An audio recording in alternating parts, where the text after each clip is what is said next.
Hi, today I will show you 10 apps that you need to have while in Bali, and I assume that when you're watching this you are probably doing it on the phone. So before we continue, don't forget to click subscribe and also like this video. Okay, let's start.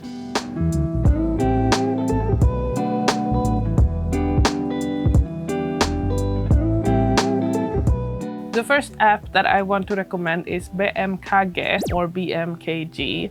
So this is actually a weather app, so you can see the weather, but it also gives you information about, for example, earthquakes, and you can also add notifications to know if there's been any earthquakes nearby or, for example, tsunami warnings. So this is of course nice to have if you are in an area where this might happen. So this is an app I definitely recommend. So the next app I want to recommend is WhatsApp, because WhatsApp is what most people use here for communication. So if you want to communicate with, for example, taxi drivers or order something, most people and most businesses use WhatsApp. So that's definitely something I recommend you to download. Selamat pagi. Terima kasih. Sampai jumpa. Another app I definitely recommend is Duolingo. So when you're traveling somewhere, and especially if you're planning to stay for a while, it's always good to learn some basic phrases. So Duolingo is a language app where you can choose what language you want to practice, and then you kind of do like games. It's a fun way to learn a new language and to learn some basics that you can use.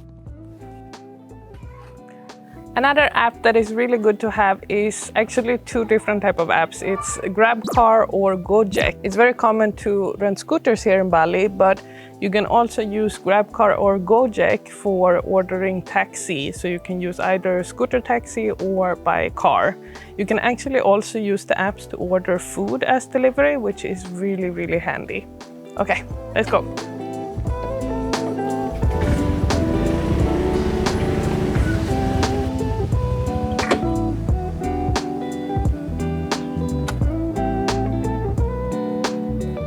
So the next app is Tokopedia. Tokopedia is for online shopping, and with Tokopedia you can actually order anything from inside Indonesia but even outside Indonesia and have it delivered to your doorstep.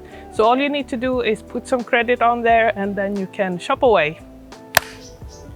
Another app is Ovo. So Ovo is actually an app where you can pay online. For example, if you go to a mini mart or something like that, you can use this app by paying just with a simple QR code.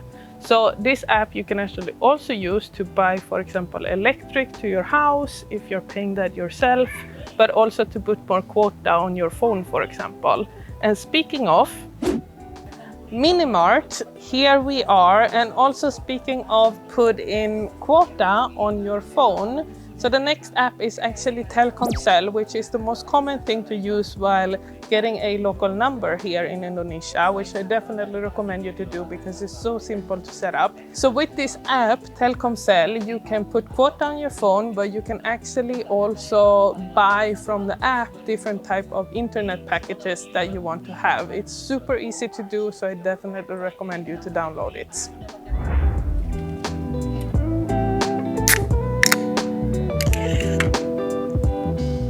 The next app I want to recommend is actually Qatar. So this of course depends on what airline you're actually flying with, but if you are flying with Qatar, I definitely recommend their app because it's really nice to be able to see your flights and all the details and everything. And if you become a member, you can actually also get some points that you can use if you're flying more often maybe. So that's an app that I definitely recommend.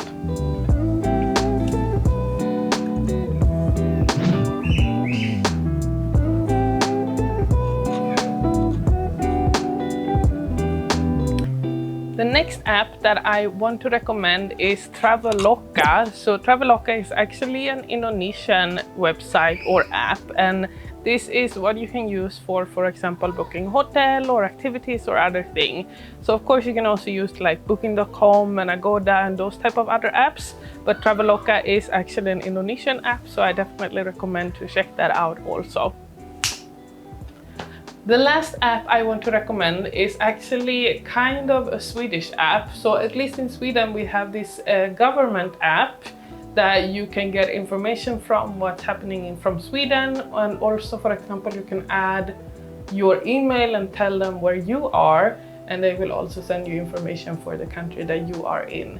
So for example, now during the pandemic, of course, this has been really helpful to still have that communication from your government directly to you and be able to read the updates. And I'm not sure if this is an app that exists in every country, but if you don't have it for your country, or you don't know if you have it for your country, I definitely recommend you to look it up. Okay, we're done! Woo!